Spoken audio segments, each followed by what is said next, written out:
Show. I'm Patti Reiss and Jessica Endicott here, and we are so happy to be with you today. And we just want to remind you that we are the Crusaders. We are here to empower you, inspire you, and offer solutions. So, welcome to a happy, healthy new year. We're excited. This is our first time with Jess and I together. So, Woohoo! we're going to flow back and forth as Party! we hopefully share inspiration for you all on this new year and bring in some tips that we think were important to share. So I'm excited to talk a little bit, start off with mindfulness. And when we decided to do these three top tips, so we have mindfulness, food, and sleep. And when I said mindfulness, I always think of meditation right away, but it isn't just that. Meditation is one part of it. So I'm going to pick Jessica's brain a little bit on this one, since she's the trained mindfulness teacher. And Jessica, can you explain a little bit your thoughts around mindfulness? Yeah, so mindfulness is not just a practice that we can use when we're doing meditation. It is to be used throughout all of our life in every area. And mindfulness is bringing the subconscious and the unconscious into the consciousness so that we can have awareness.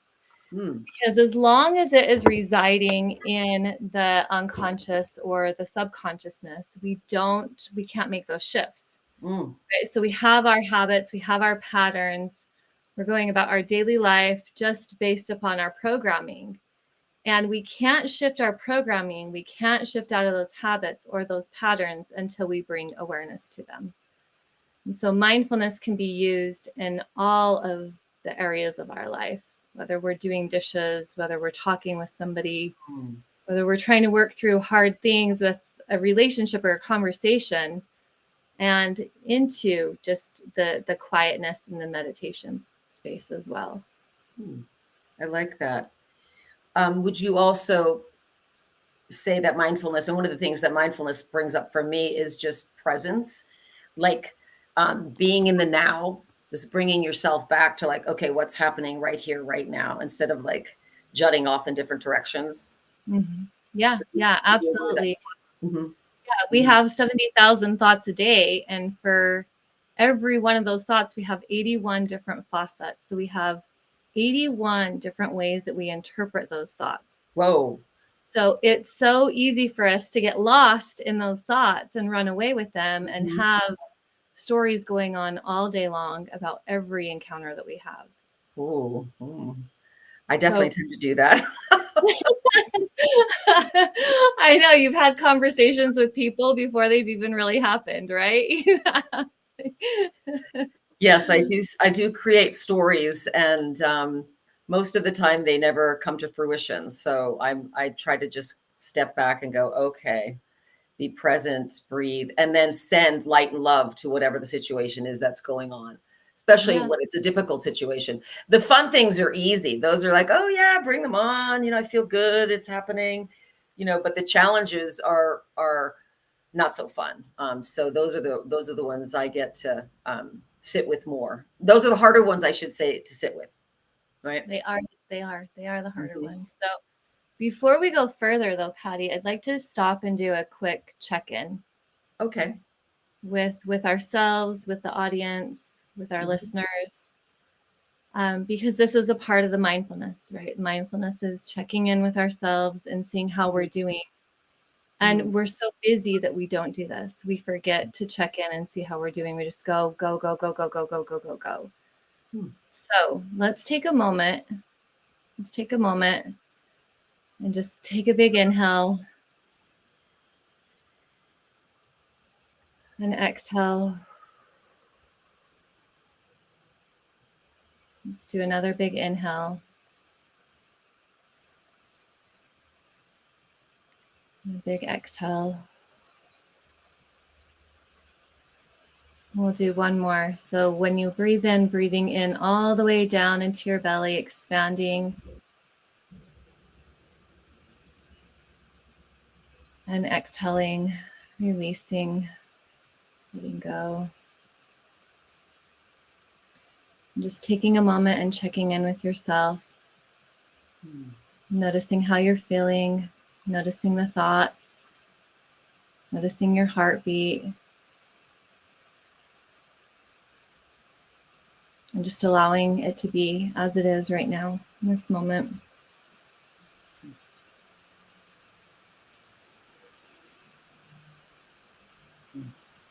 And then coming back, and we're gonna actually do a longer breath practice towards the end of the show, right, Pati?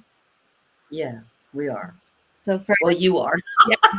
So for our listeners out there, get in a place where you can listen and not be driving, and join us.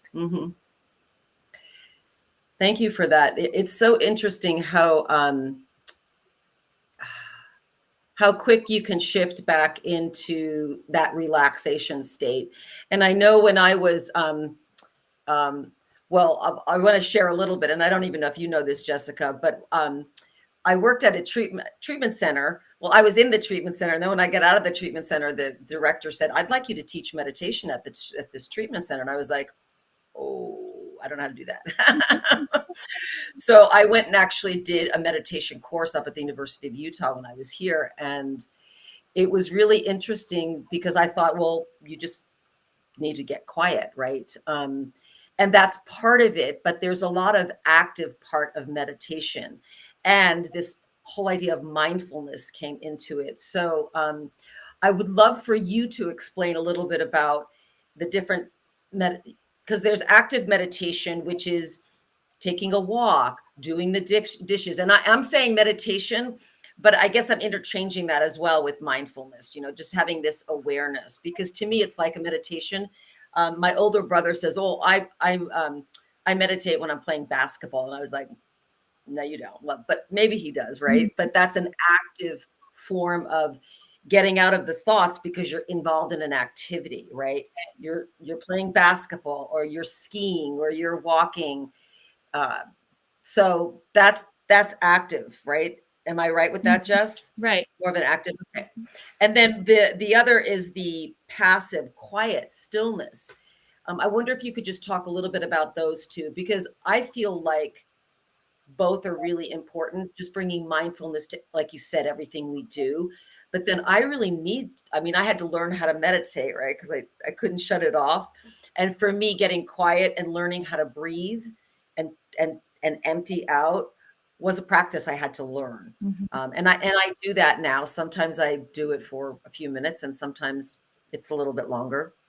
But I wonder if you could just chat with us about that. Yeah. So the active one is there. You can do this while you're washing the dishes. You can do it while you're brushing your teeth. You can do it as you're walking. And the whole purpose of this is to be present in the moment. So there's a beautiful book called Zen Mind, Beginner's Mind.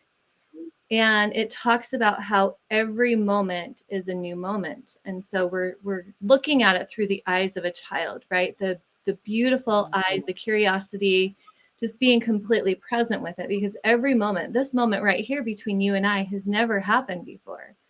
This moment in time and space has never happened before. So even though we've washed the dishes 100 times, or we've had a conversation with somebody before, it's still a brand new moment.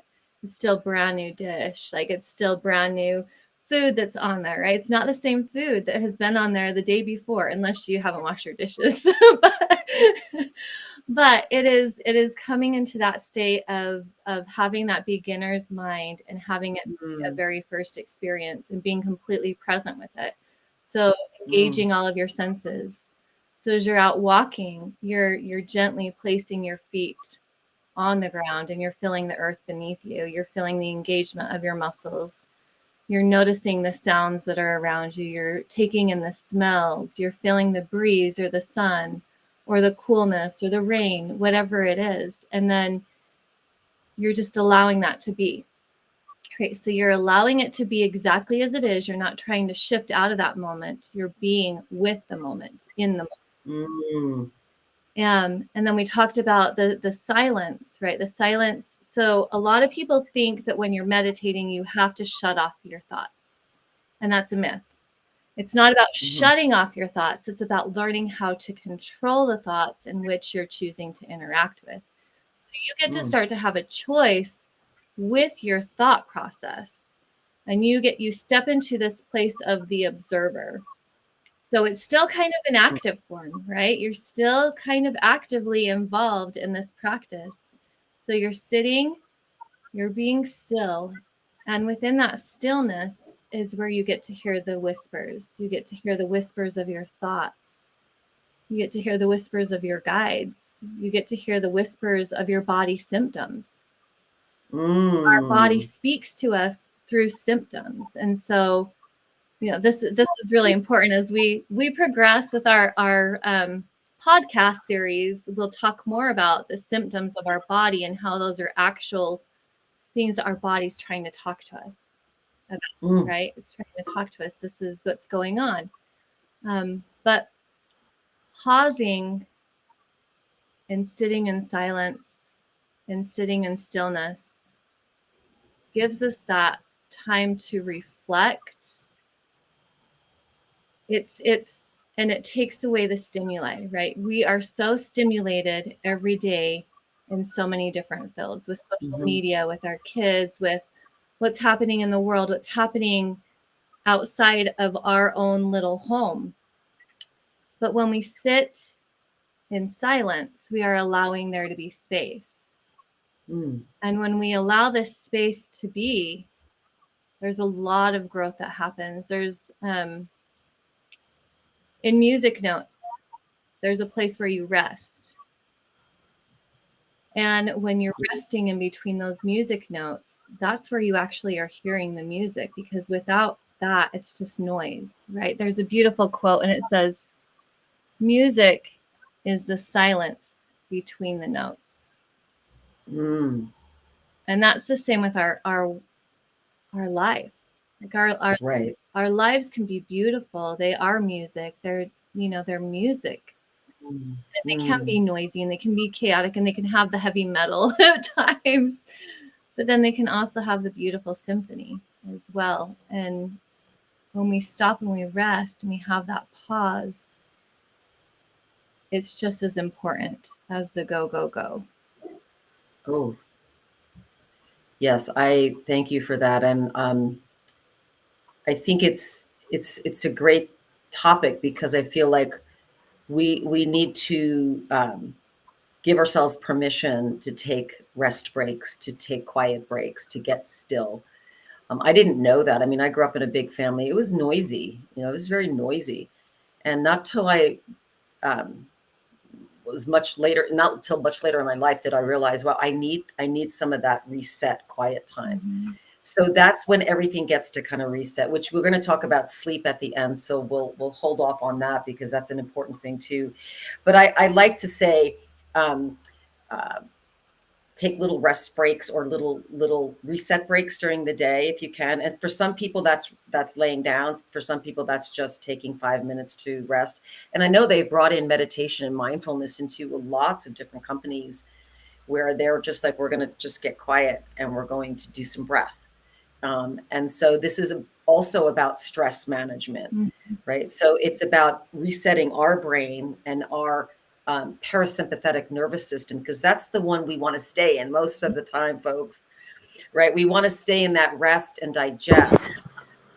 And I would even say playing basketball. I don't know about my brother doing that, but anyway, that place where you're like, oh, here I am. Because if you're not in the rest and digest, which is basically the parasympathetic nervous system, you're in the sympathetic nervous system, which is fight or flight, right? And it may not even be like an intense, stressful thing, but it could be that everything's going so busy. So there's a great book called Brain Energy. I'm forgetting the author. It's a pretty new book. And he talks about the overactive brain. And we'll talk about this on another podcast, and the underactive brain. And a lot of us have this, the overactive brain is that busy, right? That you're kind of moving into that sympathetic nervous system. And we want to be able to come back to that rest and digest. And that's not an underactive. That's just that middle place of going, oh, okay. I've got what I like to call kind of peaceful energy. Yeah. You know, I have energy, but I'm not like, Exactly. Well, and yeah, that's what we've been trained to do, is live in that sympathetic dominant state. yeah, Everything is fast food, fast-paced lives, go, go, go, go, go, fill our schedules as busy as we can. And when is the resting happening? yeah. When is that pausing happening? Mm, mm, And yeah. for sure. I want to talk a little bit before we move on to our next wellness crusader tip.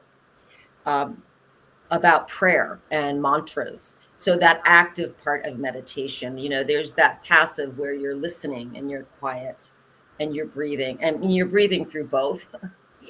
But there's a more of a focus on your breath when you're quiet. So with the more active meditation I'm talking about, um, prayer, prayer, mantras, can you tap into that a little bit and the power of that? Mm. So before I began my meditation practice, um, I was actually um, sympathetic dominant. I was living in a fight or flight response because I had a trauma that had happened, and so everybody around me was an enemy.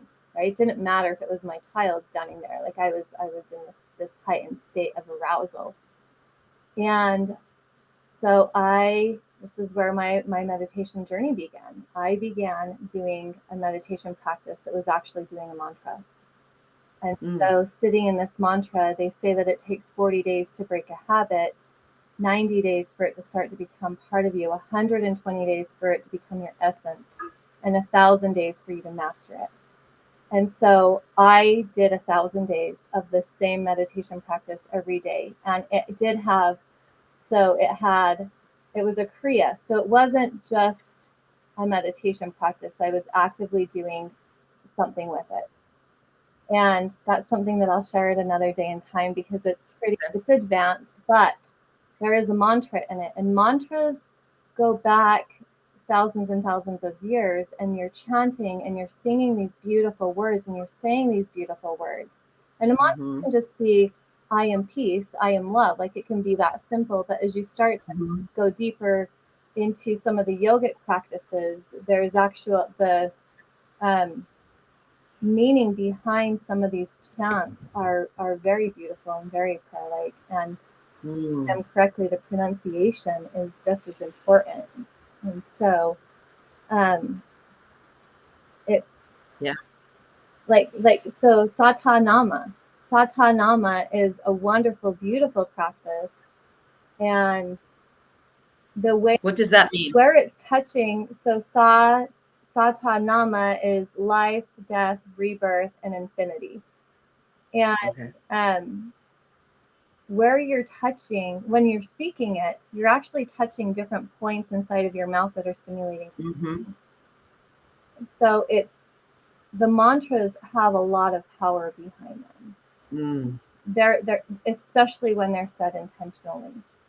mm, A lot of the times it's really easy, if you're practicing something over and over and over and over again, to get bored with it and to not realize the power of it. So when you're mm, sitting in a meditation, it's important to also go back to that beginner's mind. This is a brand new practice. This is a brand new mhm. a brand new moment, and being able to tap into the power of that. So Mm. we can even do satanama right now. So satanama, you can do sa, Sa, sa, ta, ta, na, na, ma. ma. And so Can you do it fast, like satanama? Oh, no. Just kidding. satanama. And as you're doing that, what that's doing, they actually use this for Alzheimer's. It's a mudra, right? The hand position. Yep. Well, they're using this mantra and mudras. These are called mudras when you're doing different things with your fingers. But as you're doing this, you're stimulating different points in the brain, and they use this in the Alzheimer's prevention. Help Mm, prevent Alzheimer's. They've done a lot of studies on it. So it's stimulating your brain because you're engaging touch, you're engaging the left and the right hemispheres of the brain. I'm going to do both sides. So I need help. So we'll do it sa ta Sa, ta, no ma, sa ta ta. no ma. So as you're doing that, you're engaging, you're stimulating those points in the roof of your mouth. I can't remember how many meridian points you have. I think it's 84 meridian points in the roof of our mouth. In the roof of our mouth? Wow. I knew they were all over the body. I didn't know they were that many in the mouth. No wonder we like to taste things. I think that there's 84 points. I think it is. I could be wrong. Could be. Okay. But we'll need to do it. Yeah. So, and then as you're touching too, you're also stimulating your brain, and you're singing. And so as you sing, that's also stimulating more parts to light up. It's changing the neuron pathways and the ways that your brain is, all right, there's neuroplasticity. So now you're changing the structure of your brain, which is beautiful. Love it. So, and this, I love it. So going back to like mindfulness and why we're talking about this first is because it should be the foundation in our lives as we move forward. It's so foundational for understanding mindfulness and what we're doing as we're creating habits and new habits in our life. Right, exactly. Which, moves us into this whole idea of self-care, right? So part of mindfulness is part of self-care. And this is one of my big pieces in my work and also in my life is, okay, I've got to care for me first, and then I'm going to help you, right? I've got to do my practice and eat my food, and then, well, I'll share food with you too. I'm not just going to eat and not feed you, but that whole idea of like self-care and bringing that mind awareness into like, wow, okay. And the more we're going to move into food in a little bit here, but the more we actually feed our brain, the more we're tuned into what we need. Right. So, and being more mindful about it. So I know that until I got my brain balanced again, it was really challenging for me to do any meditation. I could not sit. I had anxiety. So I was spinning a lot. When I learned about nutrition for the brain, and I actually got sober, I'll be real open about it because it changed my life along with many other things. I was able to get quiet and actually do that.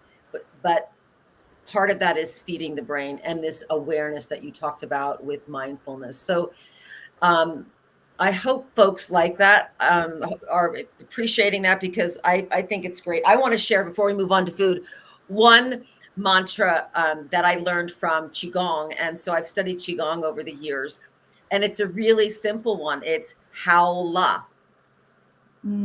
And when I was studying with this teacher here in Salt Lake City, we would do this one movement with it. It would be Hao La, and it was with your back. You did this movement with your back, Hao La, Hao La, Hao La. And her little 6-year-old boy was always in the room with us doing Qigong, and he's just yelling Hao La. So what does Hao La mean? All is well, getting better, so be it. All is well, getting better, so be it. So no matter what's going on. So I'll just share this piece. My friend who taught the Qigong class was in an accident with her child. And that's what they said after, the accident happened, the impact happened. She was in the back. She was in the front. He was in the back. And they just kept going, Hao La, Hao La, Hao La. So she taught him when things got stressful. And boy, that was stressful being in that accident. He just kept saying, Hao La, Hao La, Hao La. And she did as well, too. So these are things we can teach because, again, they're mantras. They're putting it out there into the universe. So there we go. I love Hao La. Such a beautiful term to use, Hao La. Yeah. And Hao La. Because they'd been practicing it, it was natural for them in that brief, that moment, right? That scary moment, they were able to go into that place. Yes. That put them in the crisis, sympathetic dominant state. So now this stressful event that was happening, they weren't in that fight or flight response, they were actually calm and collected and chanting and singing that. Right. Right. And he had no injuries. She did. Wow. So, but even still, with her injury, she was able to get that going until they got to the ER. Yeah. So that's pretty powerful. So Oh, hopefully, go ahead. oh, no, I was going to say, so we should tell them about the 3 plans for how to recognize their red zones and what the red zones are. Oh, okay. Why don't you go into that, Jess? Okay, so What is the red zone? What the red you mean zone, yeah, the red zones when you're feeling anxious, when you're feeling anxiety, okay. when you're feeling stressed, Okay. when you're feeling anger, when you're feeling those big emotions, right? All right. When you're feeling Yep. those big ones, and recognizing that that's happening. So taking a deep breath, recognize that you're in the red zone, and pick a calming tool. The calming tool could be either like touching your ear, rubbing your ear. It could be a tapping thing. Oh, the tapping, which is a lot for the trauma work too. Yep. Some people do that. Another good thing, you could rub your hands together. Pick something that's going to calm you down. Most people know what's going to calm them down. Most people have that self-awareness. Another thing, breathe. Take a deep breath, some big belly breath. And that's another thing that we do when we're experiencing something that's hard, a big emotion, or we make a mistake. People self-sabotage. They say harmful things to themselves. Instead of saying something harmful, say something nice to yourself. You're strong. I'm okay. You're brave. Could be simple. Yep, I'm okay. Yep. You've gotten through hard things before. You're okay. Like, you're strong. Whatever it is. I love you. Right. Love you. So here's the plans, right? Recognize your red zone, pick a calming tool, and say something nice to yourself. Love that. Well, really, yeah, that's wonderful, and I love that they're teaching children that as well too. You mentioned that about your granddaughter. So this is powerful. It's really important to our bodies listen to everything we say. Our cells are very smart. So I say that to a lot of my students and clients. I'm like, okay, if you're talking negatively to yourself or to anyone else, not a good idea. Right. So, and that takes practice too, coming back to actually really learning how to love ourselves on a deep level. And I would say that the more you care for yourself and feed your brain, you're able to do that. Yeah. So should we talk about feeding the brain, Jess? Yes, let's talk about feeding the brain, Pati. Okay. So tell me about what feeding the brain means. Like, what does it actually mean? Woo. So again, these are our 3 top wellness tips. We did mindfulness, meditation, and now we're doing food. And I want to talk a little bit about personalized food.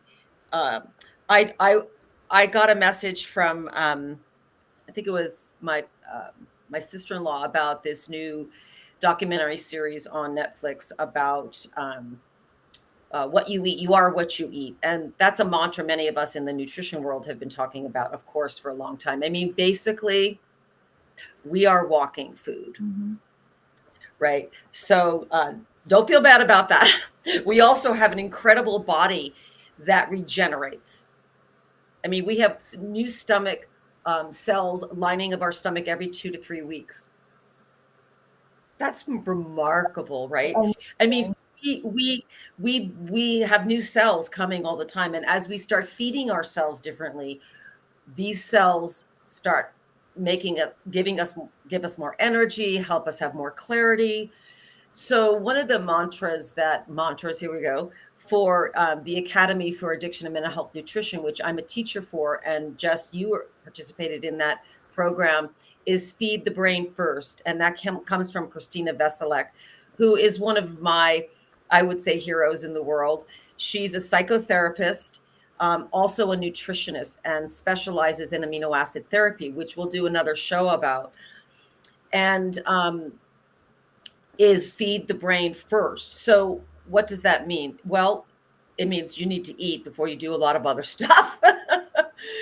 And if the brain is not fed, then the brain can go offline. And that could look like anxiety. That could look like a panic attack. That could look like exhaustion. Sometimes there's reasons for lots of different reasons for exhaustion, but it could be that you need to eat, right? So getting the right food in for you is important every 4 hours. And I'm not talking about a cleanse here. I'm not talking about people going and doing maybe a detox or a cleanse. That's different. But on a regular day-to-day basis, we need to eat 3 meals. And that varies a little bit depending on your body type. And we'll talk a little bit about that. But we basically need to eat 2 to 3 meals a day with protein, the 3 macros: protein, good fats, and complex carbohydrates, which are basically vegetables, fruits, mostly vegetables. And grains are in there too, for those who do okay with grains, and legumes, nuts throughout the day, right? So, and it doesn't have to be complicated. We'll have to do another show on meal planning and things like that too. But this is a real critical part, and this is part of what changed my life. So that's why I'm sometimes called a food freak, and I'm like, okay, I'm okay with that. But it was ultimately till I started changing my food and realizing the effect it was having on my anxiety, on my depression, on my substance use, that I was like, I have to learn more about this. So I did. So I'm curious to know. So you said that you were noticing anxiety, and what were you eating or were you not eating? Was there certain foods that were affecting you that was causing more anxiety? Or tell me a little bit more about that. Yes, yes. Well, it's more of the simple carbs, right? And yes, I was one of those eaters. Well, first of all, I didn't know how to eat. Many of us don't know how to eat, right? I mean, I didn't know. I mean, when I was in college too, and I had severe anxiety in college. Um, I was not eating during the day. I was trying to lose weight. So you don't eat. And then, you go out and you have a few beers and then you binge eat. That was my life in college pretty much. Now, um, I'm glad I was able to graduate from school with that, because my brain wasn't on. And that was when I think about it now, I just didn't think I was smart enough to be in college. It was really a struggle for me. What I realize now, after studying about the brain and nutrition, that I didn't have a fed brain. We were eating pizza, we were eating, bagels, we were eating candy, and then drinking some beer, so it's like, oh, the brain's just like, right? So the brain has to be fed protein, fat, and vegetables, and with some fruit and some other things in there too, to really, the protein, our protein is important. We need it, again, 2 to 3 times a day. That feeds our neurotransmitters that help us focus for a test, Right. that help relieve our anxiety, that help us sleep. And if we're not getting protein in, we're not getting the amino acids that feed our neurotransmitters. So what are our neurotransmitters, and why can we only get that through protein? Wait, say that again. What are neurotransmitters, and why do we get that through protein? So our neurotransmitters are our brain chemicals. They are serotonin, right? Dopamine, GABA, and the endorphins. Okay, the endorphins, which I also call our opiates. We call them our natural opiates. Those are our feel-good chemicals. And as you know, we have an opiate epidemic in our world, because people are going to other substances and not getting their brains fed. So a lot of us in this field believe that if people were eating well, our a lot of the addiction and mental health issues wouldn't be as high as they are right now. And part of that is the food industries, um, what the food industry has been feeding people. Because if you're not learning about nutrition, you're not learning about what protein feeds your brain and how fat's important for your neurotransmission and your hormones. I mean, you have to have fat for your hormones to flourish and be balanced. We're not learning that in school. Yeah. I mean, I had to go back to school and I was like, whoa, never got this in college, never got this in high school. So hopefully that's changing. But this is part of what I think should be happening in our education system. We should be teaching our children about their brain and about how magnificent their brain is and how much better it is when they're not eating Skittles. Well, yeah, that's a whole other I know. too, going there and talking about the junk foods, right? Because Oh yeah. heard you say pizza though. Isn't pizza healthy? Why would pizza affect your brain? Well, that's a good question, Jess, because we all love pizza, right? I mean, come on. It's just the pizza that most of the pizza we're getting out there is with a flour that has glyphosate in it, that has pest, so I'm not talking about the Domino's and all that fast food pizza. That does not feed our brain. However, you can get pizza crusts that are actually, for some people, need to be gluten-free, that are ancient grain, and you can load them up with good proteins and even good cheeses if you do good with cheese. So I haven't given up pizza. I've just given up that pizza. But so that brings me back to, like, it depends on what we're eating and how we're preparing. And part of that is getting back into our kitchen, knowing your restaurants when you do go out to eat. So does that answer your question? Mm-hmm. Yeah. Yeah. Yeah. Yeah. So Because pizza is fun to think about, right? Yeah. You don't have to give up pizza. You just have to upgrade it so it actually feeds your brain and it doesn't have a bunch of garbage in it. proteins. Non-food, I should say, non-food. Right. But it's food to a lot of people, right? A lot of people are not Right. educated on what real food is. Correct. And that happened to be me at one point in time too. I was giving my kids foods that I thought were real foods that were good snacks for them too, like goldfish crackers, and I changed and we were doing whole wheat bread. We were doing the whole wheat bread, but yet I didn't realize that the whole wheat bread was causing allergic reactions in my daughter. Yes. And so my son. Yeah, so it's bringing awareness, and we'll talk more in depth about food as our podcast series continues. Mm-hmm. I want to touch more on what you said about the proteins and the fats, because we know from the academy training that our brain is 60% fat? I think it maybe 60 to 70. 60 to 70%. Yeah. So we need fats, and we need the healthy fats. Mm-hmm. So what are our healthy fats, Pati?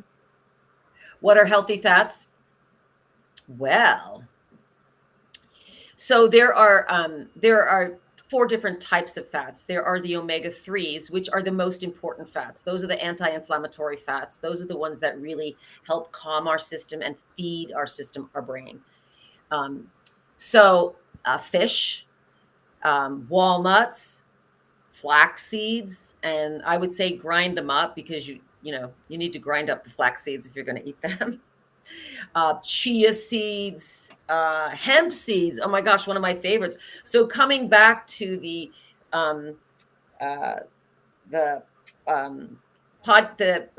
show that's on Netflix, it's basically about vegan eating.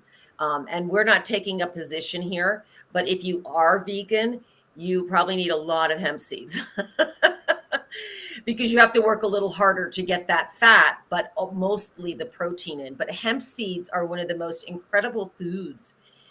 So that has a lot of omega-3 in it, and it's got also protein. And then there's a little tiny bit of chlorophyll in the hemp seed. That's a little green spot in there. So that's one of my favorite foods.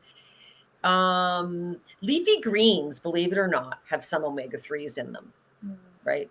So we want more of that category. And again, a lot of fish, walnuts, eggs.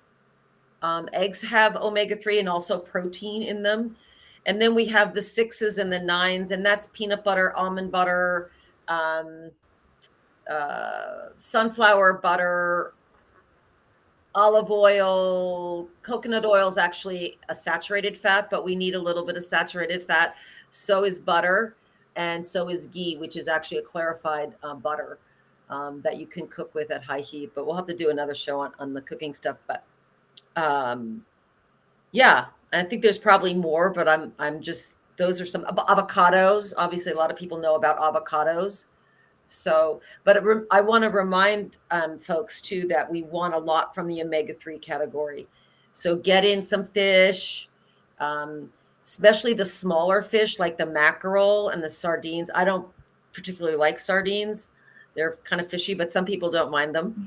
But the mackerel is actually small fish, so they have less of some of the larger fish contaminations that they might have in it. So look for them. Smaller fish, but we have a lot of wild sockeye salmon that is close by here from Alaska. So that's really nice for us here in Utah. Mhm. And anything that can be caught, Yeah. trout.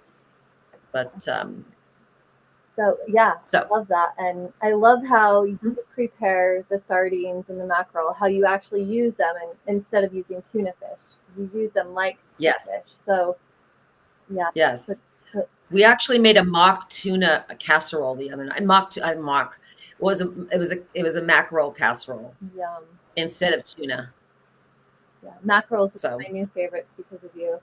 hmm hmm Okay, let's talk about all these diet fads. When Oh, the diet fads. Yes, because that's how we started with. veganism is a diet fad, Yes. vegetarianism is a diet fad, carnivorism is a diet fad, right? The Mhm. carnivore diet, the keto diet, Mediterranean diet. What are we've got so many different diets out there. Yeah, How do we know what diet to do? And is it okay to do a right. diet for an extended period of time, like any one of these? Or do we need the variety?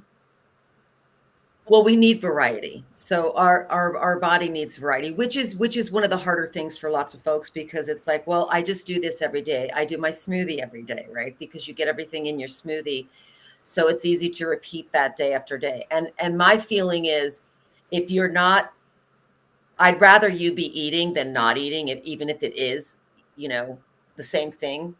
Um, and I say that to a lot of clients that are starting out because they don't know what to eat. So they make a smoothie or they have some bone broth or something like that. And I think that's great. But our body does like a little variety. So I usually do the like mix it up 3 times. But let me come back to the fad stuff. So there's some good stuff. Like the Mediterranean diet has some really great stuff. And it again, we need protein, good fats, and complex carbs. But what worked for you, Jess, may be different than that works for me. So one of the things I have used in my coaching for almost 24 years, I can't believe I've been a coach for 24 years, is the blood type. And what does that mean? The blood type is looking at your blood type and looking at the proteins that work best for me. I'm blood type A. And I don't break red meat down very well. So that's not one of the proteins I pick. I pick fish or I pick tempeh. If you're an O, my children are both O, so they can have red meat here and there. So we're not um, we need to, first of all, we all need to eat more vegetables. That's one of the best things that we can do for our bodies, for sure. We're getting most of our vitamins and minerals in there, and the brain can't work. Even if you have protein coming in, you need the vitamins and minerals, and we get them from the vegetables. So we need to figure out how to get more in. We'll have to talk about that another time because we need about 7 to 9 servings a day of vegetables Wow. and a little bit of nuts, fruits. So I look at the blood type. Um, why that? Well, like animals, there are carnivores and there's I would say vegan animals, right? That just eat plants, right? So we need to look at what works for our body, and the blood type system is really ancestral. Blood type O's were the first people on the planet, and they were hunter gatherers, right? That's what was available. I mean, that's we wouldn't have survived if it wasn't for the buffalo and for the berries and for some of the herbs that they pick to go along to help them digest. Those were the hunter-gatherers. And yes, we've adapted from that. So those people that are blood type O, they do well with some protein that comes from animals. And animals are very sacred. No question about that. So are plants, right? So are all of us. So keeping that mindfulness about what we're eating is important too. And for sure, not supporting any of the mass meat industry out there. And that is really important. We are what we eat. So whatever plant you're eating, if it's loaded with pesticides, you're getting that. If you're eating an animal, you're getting whatever that animal ate. Both sides. If it's not in the soil, like Kathleen talks about from the plant, then you're not getting any nutrition from it. Right. So this comes back to the fact that we need to eat clean. We need to source out our local folks that are selling local meat, that are selling the vegetables that are grown without pesticides as much as possible. And not supporting the factory industry, because that really affects our body. And I just wanted to share this. There was a book in school called The Energetics of Food. And on the front of the cover, it had pictures of animals. Obviously, animals have faces, but then all the vegetables and fruits had faces, which I was like, well, that's weird. They don't have a face. But the whole idea was we're getting the energy of whatever we're eating. So if you're eating, unfortunately, a lot of the food that's served out there, you're picking up that energy. You're also getting the hormones, and you're getting the pesticides and herbicides. Our bodies don't want that. Well, Our bodies are overloaded with these extra things that your liver's trying to figure out. And it's like, So the more we can look for clean, organic, local, the better we're going to feel. And that is feeding our brain. So that feeds our neurotransmitters. So we're calmer, we're happier, we have more energy, because we're not trying to figure out, oh my gosh, there's so much coming in. My body's trying to process that. So when we're not feeling well, we're either have too much coming in, too much toxicity, or we're malnourished. We have to balance those out. We need the nutrients coming in from the clean foods, and we want to not get all those extra toxins coming in, so we feel terrible. Yeah. I mean, part of the reason people feel terrible is from the food they ate. And I didn't know that till I started eating cleaner. And I was like, I feel a little better.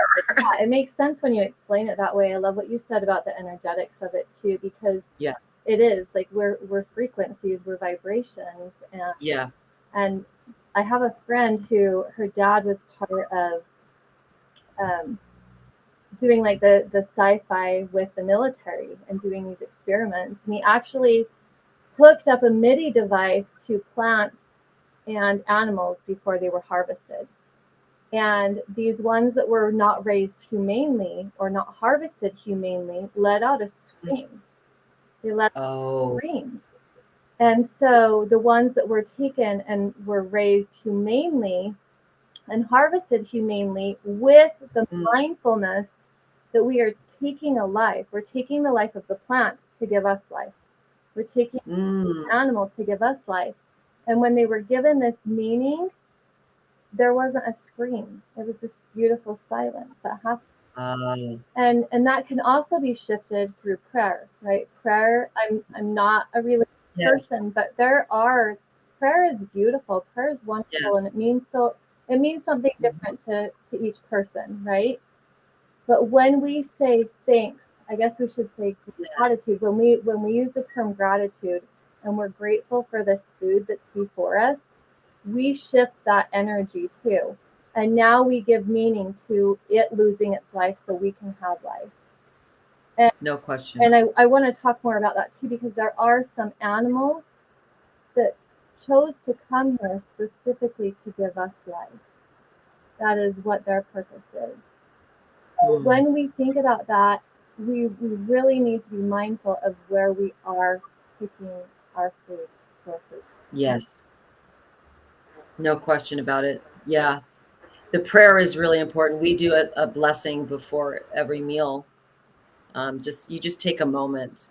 And What did you say the one time that you can't change? You said something one time, Patty, and it was so profound about the prayer. about the prayer. Yeah, can you share it? Oh, yes, yes. And I forget who I learned this from, somebody in one of my classes years ago. When we bless our food, we can bless the negative energy out and the toxins out. And this is hearsay, right? But we cannot put the nutrients in. So if you can't put calcium back in.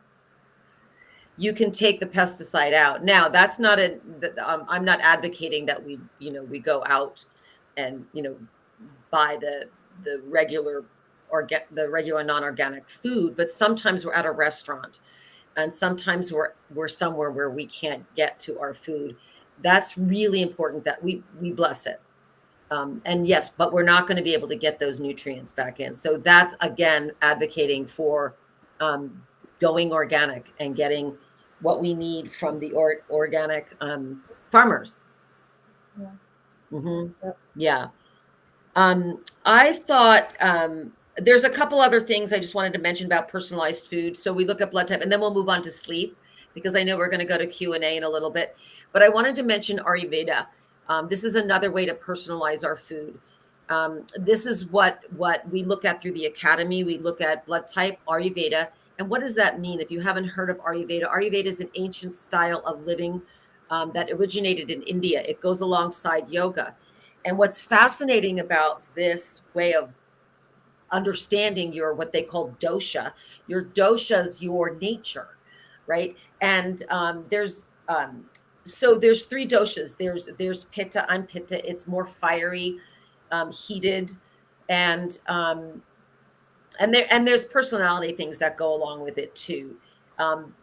So I don't do well with like spicy food. When I have spicy, like if I go to a restaurant, um, I'll make sure that I have mild. I'm like mild, no heat, because for me the heat revs up my energy, and then I'm more imbalanced. And I won't get into it too much, but I wanted our listeners to just explore Ayurveda a little bit because it helps you understand you. I also go to bed early. People are like, "Oh my God, you're in bed at 8 o'clock." I'm like, "Yeah," and I'm up at 4. I like that. That's me, And you may stay up later, Jess. So it helps you understand your nature, and it's all about balance. So when we're out of balance, you go, oh, okay, I need to eat, or I haven't had that many vegetables. So it's all about bringing your body back to balance with looking at your nature, your constitution. So I just wanted to explore that a little bit about personalized food. The last one I want to mention that I think is important for our listeners and is metabolic type.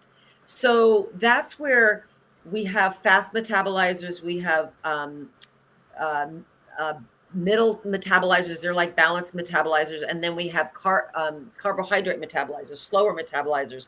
So what does that mean? And you can all take questionnaires, and there's actually great books on it as well too. Some people need more protein and fat than others. Some people need more vegetables. So even though when I started earlier, we need protein, fats, and complex carbs, that varies depending on your metabolism and how you break food down. So I just wanted to mention that. We're not going to go into it too much more, but that's another way to look at what's best for me, personalized food. And that brings us back to this fad, like you need to check in with you and what does your body need. And those three systems help us do that. And my other thought for our listeners is listen to your body. What does your body need? Yes, it needs protein, but maybe you need to do a fast for a day and just drink vegetable juice. Ask your body what you need. Yeah. So That, I wanted to. that's more Mhm. intuitive eating and the mindfulness, right? Intuitive Yeah. eating, mindful Those eating. whispers, Mhm. listening to the whispers of your body. Yes. Yeah. Yeah. So, we have 5 minutes until our Q&A starts, and we still need to talk about our sleep. oh, sleep, sleep, sleep. Woo, a big one. Shall I start on that one, Jess, or do you want to? Well, yeah, so go ahead, because I know you've struggled with sleep. Yes. I have got my sleep down. I'm pretty good. Well, good for you. Okay. But when I have, You're a sleeper. I did struggle. But let's hear your Yeah. struggles, because this has been a Yeah. long journey for you with. It has been. Sleep has been a real challenge for me. Part of that is anxiety, right? So it's really for people who have anxiety or experiencing anxiety, sleep can be a challenge. And one of the reasons we don't sleep is because of anxiety. And one of the reasons we may have anxiety is low serotonin. So that's one of the neurotransmitters that we talked about earlier. So low, when we have enough serotonin, we sleep. We don't have anxiety. We're generally see the world more positively. But if you're low in that neurotransmitter, you probably will not sleep and you probably will have anxiety. And that's also panic attacks. Low serotonin is also suicide. People with low serotonin can have suicidal thoughts. I mean, it's a real deal, and we're going to talk about the neurotransmitters on another show and working with amino acid therapy, but that can also prevent you from sleeping. Sleep is so critical for us, and I know on Deepak Chopra's Pillars of Health, his number one is sleep, because that's when our brain cleans out. That's when we get that deep, deep restoration. And I've worked on it for a long, long time. Um, and so for me, looking at my serotonin, also blood sugar, if we're not eating, if our blood sugar is dropped and you haven't had enough protein throughout the day, or you haven't had, if you're fasting, you may find that your sleep is off a little bit. So if your blood sugar is low, you may not sleep that well. Hormone imbalance, adrenals. If your adrenals are off, that could be another reason you're not sleeping. So these are just some of the things to look at if you're not sleeping. And there are probably some more. Resentments. Have any resentments going out there? Yeah. So for some of us, we can't turn that off. And part of actually low serotonin is obsessive thoughts. So again, there's the physical part of the behavior. So that's another reason we could also be not sleeping. And sleep hygiene is really important, like getting us to a place where we're ready to go to sleep. Yes, getting in the right food, turning off the Wi-Fi. And I say this to my kids a lot, the TV too. I know people want a lot of like to relax and watch TV, and that's fine. But if you're having sleep issues, then my suggestion is the Wi-Fi's got to go off and you got to pick up a book maybe, or just listen to music. But of course, you don't want music with the Wi-Fi on your ears. So really creating a ritual where you're slowing down, and herbs. We do herbal teas, calming herbal teas to help us. And there are some aminos you can also take at night, and other medicinal herbs to help you sleep at night. Yeah. Anything else you want to add to that? I know we kind of moved it a little quick. Hormones. Hormones is a big Mhm. issue, right? Especially Yeah. adrenal fatigue. So when we think about our adrenals being fatigued, we think that that's going to make us tired.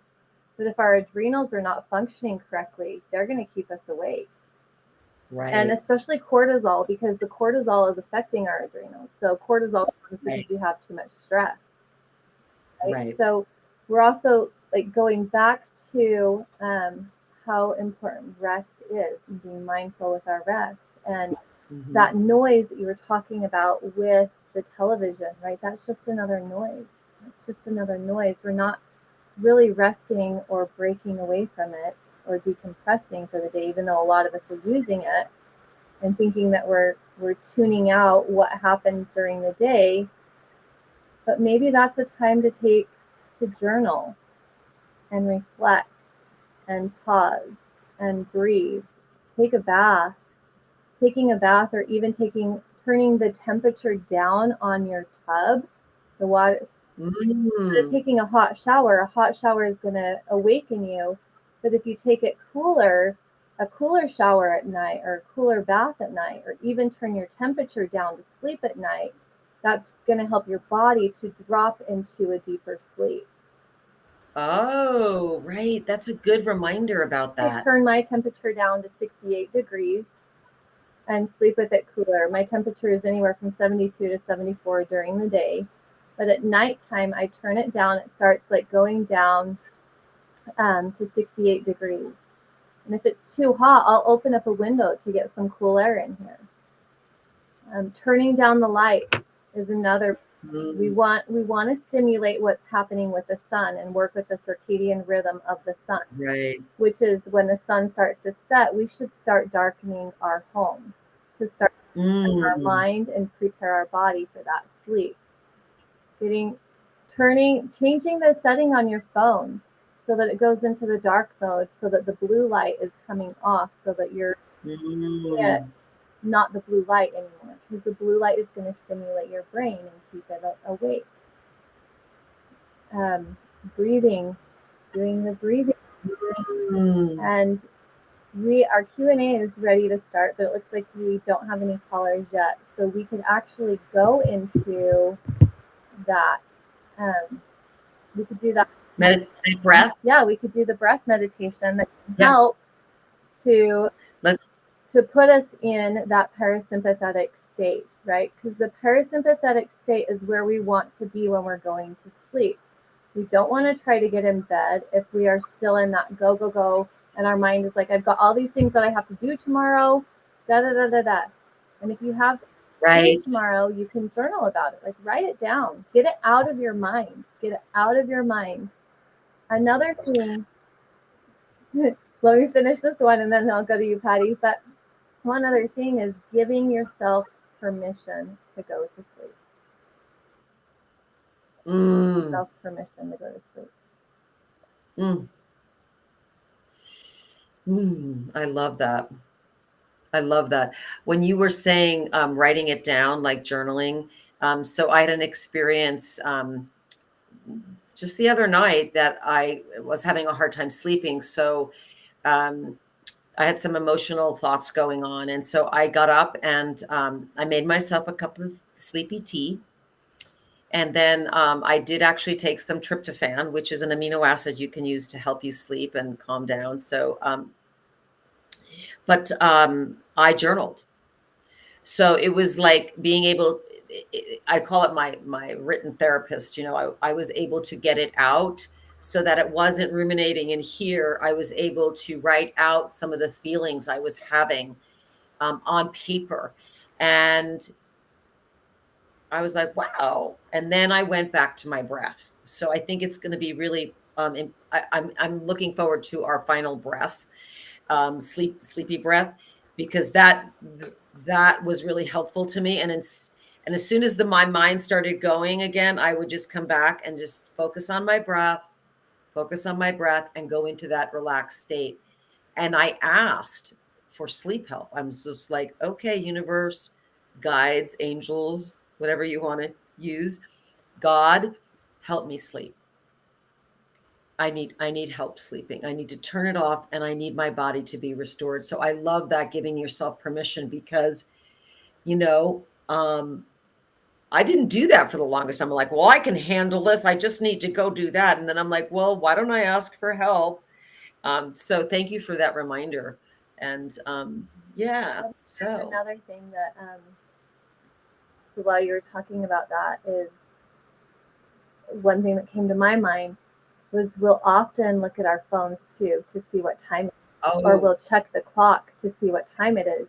And what that does to our brain, it activates it, right? And then we start to panic and we're like, oh my gosh, I've only got 1 more hour and I have to be up and I've gotten no sleep, and da da da da. Like, our mind will start to race.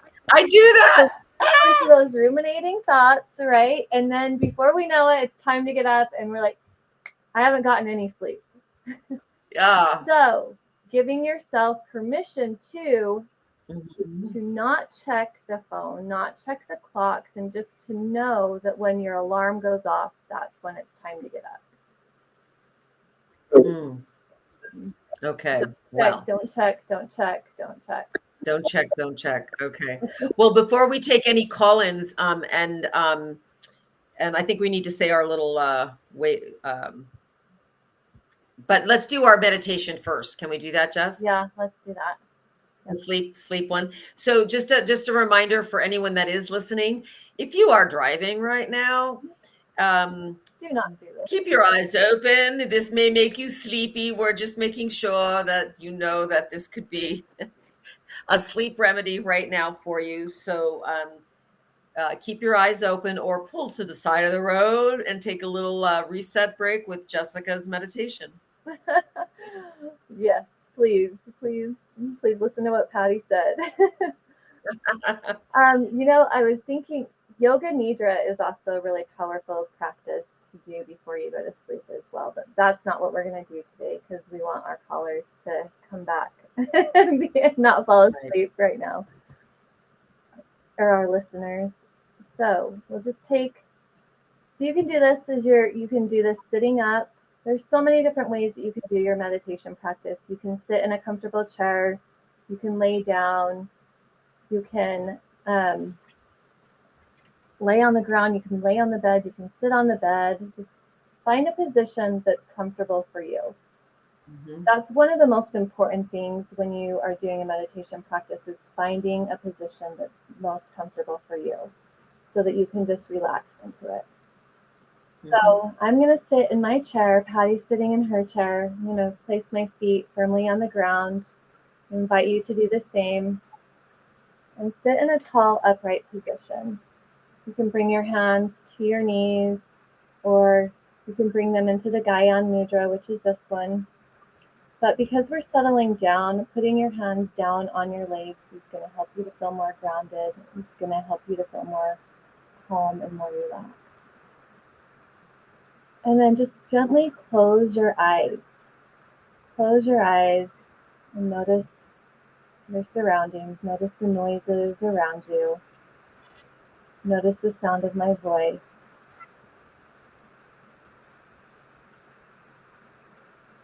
Notice your heart. See if you can hear your heart beating.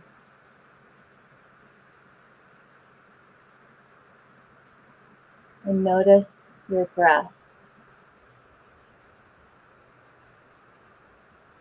Just notice how you're breathing right now. If you're breathing fast, if you're breathing slow.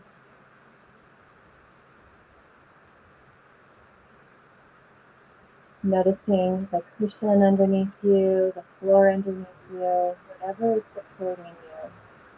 If you're lying down, maybe it's the bed that's underneath you supporting you.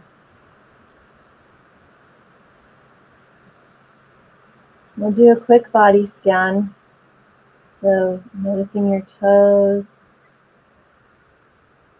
noticing your feet,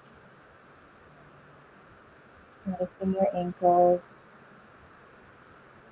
working your way up your calves in a circular motion. So from your calves to your shins, to your knees, the back of your knees, to the front of your thighs, to the back of your thighs, into your pelvis,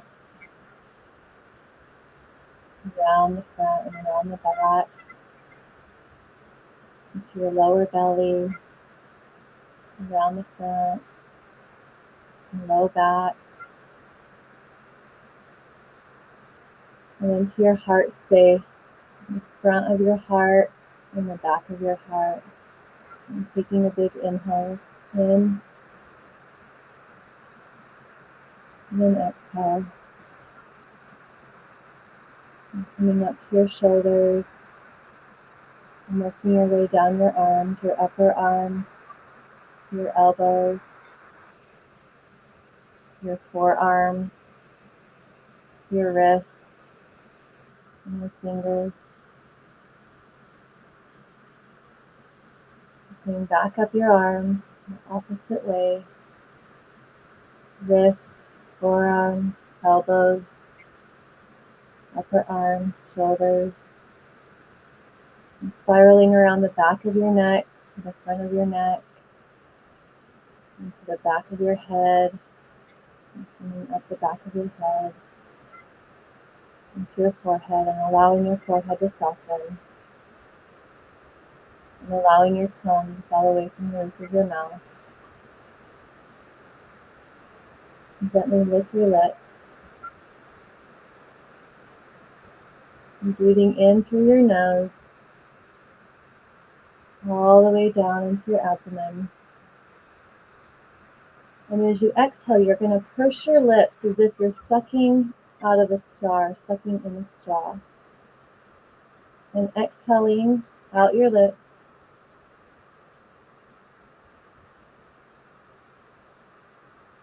And inhaling through your nose. And exhaling slowly out of your lips, letting go of your breath slowly. Focusing on that exhale.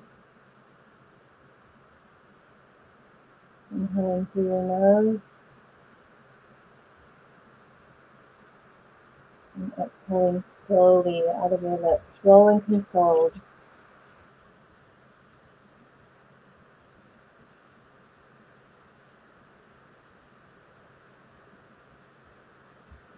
And continue this breathing pattern, seeing if you can focus on your exhale and exhale for 10 seconds.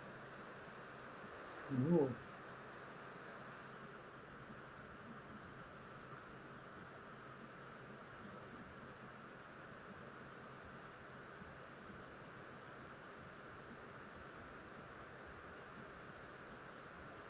We'll do a couple more breaths like this. So inhaling through your nose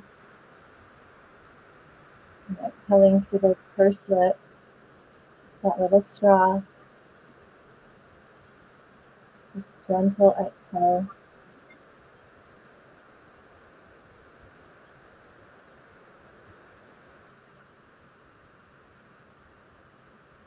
And last one, inhaling deeply and exhaling, letting go.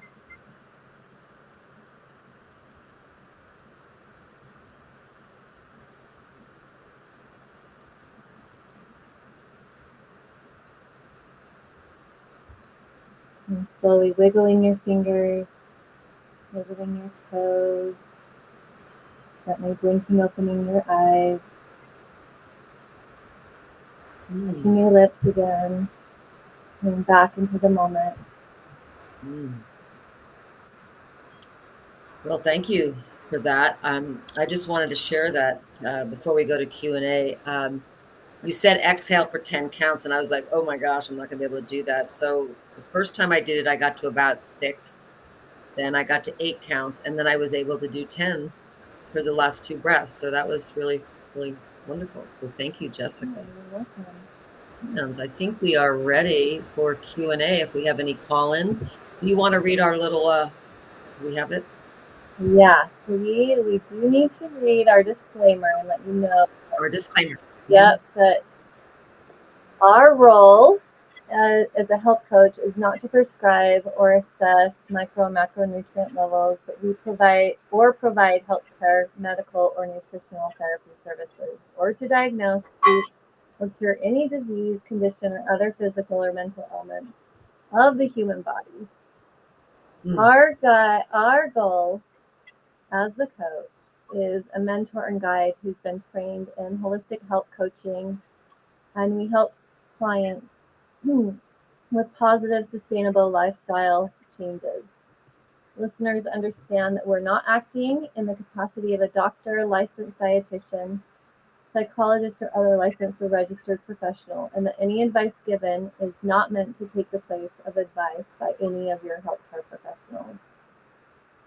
If you are under the care of a healthcare professional currently using prescription medications, then you should discuss any changes or potential supplements with your doctor, and you should not discontinue any prescription medications without consulting your doctor first. The listener also understands the information mentioned in our talks should not be seen as medical or nursing advice and is not take the place of your licensed healthcare professional. Okay, very good. Thank you. All right. Well, I think we're ready. Thank you, Jess, for doing that. We're ready for if there are any callers, we'd like to take that since we only have about 10 minutes left. So, okay. Hey, Wellness Crusaders. I have Lori from Indiana calling. Lori, what is your question that you have for our Wellness Crusaders today? Hello there. I'd like to comment that I can't even believe I had the both of you on. It was just so positive. And it's actually something that I have been wanting to get into. So I actually have a question for Jessica based on a comment that Pati made. And then I would hope you could tell me how to get if I want to have a consult with you. Pati has, when she first started meditating, which is kind of where I am, that it seemed to give me more anxious thoughts because I was trying to quiet my mind, and I thought I would have to do 10, 15, 20 minutes, so I could never, find myself at peace. So, Jessica, when somebody like me is just starting off, where do I start? A couple minutes? I mean, do I have to be perfect? And can I start off with 5 minutes and feel better? Yeah. So that's a great question. So what I heard you say is a little bit hard to understand, but what I think I heard you say was that you're just starting off with meditation and you have anxious thoughts. It's really hard for you to sit still. So you're Jess, could you speak a little louder? The sound is a little tricky. I don't know if there. That's a little better. Better now? Yes. Okay. So what I was saying is that so I think that you were saying, Lori, is how can you? You're a beginner for meditation. So what's the advice for your anxious thoughts, your anxious mind, right? Yeah. Okay. So what I had said earlier was we're not turning off our thoughts. We're not turning off our mind. We're choosing what thoughts we're going to interact with. And so when you first begin, you just focus on your breath. Okay, so try to only focus on your breathing and do that for 3 to 5 minutes. So you're going to inhale and you can say, I am inhaling. And as you exhale, you can say, I am exhaling.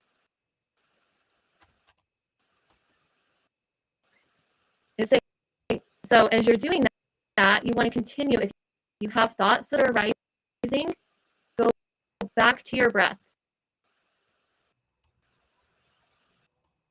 So sounds like we're having an issue with the sound. Yeah. It looks like the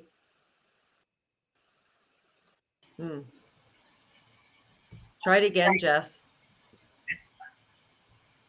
Can you hear me now? Yes, I can hear you. Okay. Okay.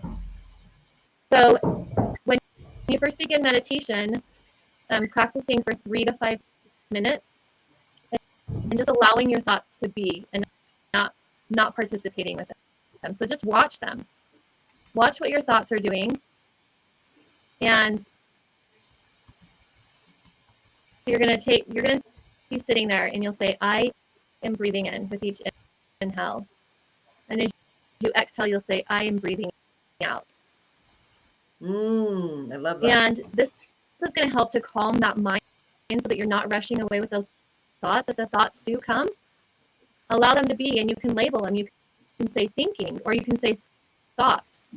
And then you come back to your breath and you say, I am breathing in. Oh, I like that. Breathing out. But you can also imagine little bubbles, like your thoughts as little bubbles, and you popping them. So you pop that thought, and then you come back to your breath. So I am breathing in. I am breathing in. And just trying that. I like that. Does that help? Okay. Oh my gosh, that really helped. I'm actually going to try it tomorrow morning, so thank you very much. And how do I get a hold of you if I want to do like a consult with both of you? Yeah, so you can go to our website, which is thewellnesscrusaders.com, and at the very bottom there's a form you can fill out. You can send your email that way, or you can send an email to info@thewellnesscrusaders.com. Patti does have Patti. Okay, perfect. Patti has her Plate Up class that's coming up, and I also have my mindfulness challenge, the 6-week mindfulness challenge that will be starting in February. Yes, and we'll have that on our website. We'll have that posted on our website. You can also find all of our links to the Crusaders on the website, and you can directly connect with us that way as well, Lori, if that's helpful. Okay, and because I live in Indiana, is it possible to do this remotely? I don't necessarily have to come to Utah, right? No, you can do it. We do it through Zoom. Yeah, the next best thing to being in person, Lori. Oh my gosh, that's magnificent. Well, thank you both very much. You touched on two really important subjects for me to start off my new year. So thank you, and thank you for that. The mindfulness training at the very end. It was really good to walk through that. So thank you. You're welcome. Thank you for listening. You're welcome. Happy New Year, Lori. Yep, and thank you for calling in, Lori. Please make sure to check in with us again next week at 4 p.m. Mountain Standard Time, and you have a wonderful day. All right, looks like we have another caller calling. Let me bring them up. Hey, Terry, you are on with the Wellness Crusaders. What question do you have for our two Crusaders today? Hi, I was hoping you could dive a little deeper into the notion of mindfulness around food and just the construction of your whole lifestyle around that, being mindful of the sourcing, not only of what the quality of the food that you're getting, but where it's coming from, and building community in the process. Well, Terry, that's a great question. I'm going to start, and then I'm going to let Jessica add her 2 cents to this. I think one of the first things you could do in terms of, the mindfulness is just obviously breathing and being present during your eating process, but also when you are sourcing food. And it's really interesting that you brought this question up, because I know for me, when I start sourcing food and I look at like, oh my gosh, they have this and that, and they have this and this, my peace kind of goes away a little bit. So bringing a mindfulness into like, okay, I'm going to do the best I can to find the most local food. And I would start with your farmer's market. I'm not sure where you are, but I'm sure there's a farmer's market. I know here in Salt Lake City, there's a winter market too that you could probably attend to. So I would say that, and then know your stores, and shop at the more local stores. Obviously, we don't want to shop at some of the bigger stores, but more of the local stores to find your, organic produce. And again, the organic meats, you'll probably do better with the farmer's market or more local folks. And I don't know if Jessica wants to add anything to that. Probably so. Yeah, no, I think that's great advice. And also when you're at the stores, like looking for grass-fed beef, grass-fed pasture-raised, cage-free eggs. So just really checking out your packaging and looking to see like the organic label. Organic is going to be better. Non-GMO is going to be better. But definitely trying to purchase locally first. Sprouts is a great place. It's a great grocery store. I know that Harmon's even has some good clean produce, right? So I haven't been to Smith's for a long time, so I wouldn't even know. But when you're shopping too, you also want to shop the perimeters of the stores and avoid the middle aisles, because the middle aisles are the boxed ones. They're full of the crap. Right? So shopping the outside, the perimeters of the stores is going to be a better bet for you as well. I would also add, Terry, that going shopping, if you do go shopping, again, being mindful about where you are and just being present with the shopping experience and not being hungry. One of the things that I know, if I go to the store hungry, I'm going to likely want to eat something maybe that's quick and easy there. So that's another idea, is to make sure that you're not so hungry when you go shopping. And that you bring in that mindfulness. I know for me, shopping can be stressful. I remember actually when I had anxiety, it was really difficult for me to go shopping. I didn't know what to pick. So also making a list before you go is helpful, thinking about what you want to make for the next few days, and having a list, and then bringing that with you. Hope that helps. That does. Well, thank you very much, and thank you for the show. This is great. Great. Well, thank you so much, Terry. Happy New Year. Yep, thanks for calling in, Terry. You have a wonderful night, and please make sure you check in with us again next week at 4 p.m. Mountain Standard Time. We will be interviewing Dr. Fleming on the cold, flu, COVID virus, and we'd love to have you back. You have a wonderful day. All right, thank you. You too. Okay. All right, it looks like we have one more caller, lady. Let me see if I can bring them up. All right, we have Brenda calling. Brenda, what question do you have for our Wellness Crusaders? Hi there. I was just listening, and I heard one of the ladies talk about a 5-star diet that I could do online. What is that about? Oh, hi, Brenda.